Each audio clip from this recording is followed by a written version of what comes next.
Welcome to Spectral Edition. I'm Tim Prossel. Now, while I would be hesitant to be the owner of a haunted house, I find it very inviting to spend the night in a haunted hotel room.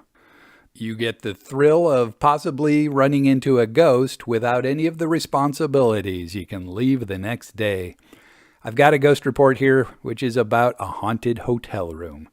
It was printed in the Evening Bulletin from Maysville, Kentucky on January 25th of 1889. The headline is Preller's Ghost, said to be haunting the Southern Hotel St. Louis.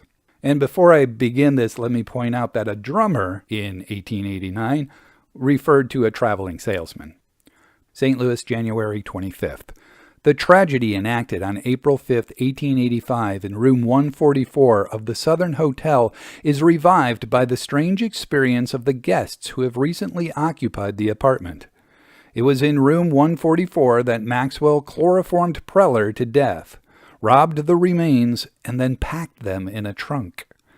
The room was not occupied for many months afterward, and such a horror was developed in the traveling public's mind that the hotel found it impossible to utilize the room, and in order to remove any ghastly dread of 144, the number was changed to 133.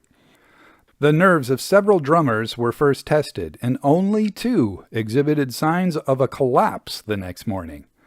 The experience of one guest was told Monday. The gentleman is a prominent commercial traveler of well-balanced mind, sound intellect, and good, broad common sense. This is his remarkable story given in his own language. I knew nothing at all about the room when I took it. In fact, the Maxwell Preller incident had wholly escaped me. I went to bed at my usual hour and was awakened with a start by hearing a strange tapping against the head of the bed. Tap, tap, tap was the order in which they came, 1 disconnected tap and then 2 in quick succession. I was aroused in an instant, but heard nothing more and concluded the tapping was caused by the cracking of the glue. The same tapping occurred several other times during the night, but I dismissed it on the comfortable theory I have just mentioned. The next evening I noticed that the drawers of the bureau would always open, however often I closed them. I pushed them in whenever I passed near the bureau, but they would invariably open again as though forced out by some unseen agency. Still, I was not alarmed. The most startling occurrence, and the one which finally decided me to leave the room, came on the 3rd night. I had noticed that the chambermaid had entirely cleared the hearth of debris, and not so much as a scrap of paper was left in it. I was thrown from deep slumber into absolute wakefulness around 1 o'clock by an explosion on the hearth that sounded like the explosion of a big firecracker. I was scared, you can bet. A second explosion, a little louder, followed, and then came a third, which capped the climax. It was terribly violent, and the detonation was fearful. I arose, dressed, lighted the gas, and looked at the hearth.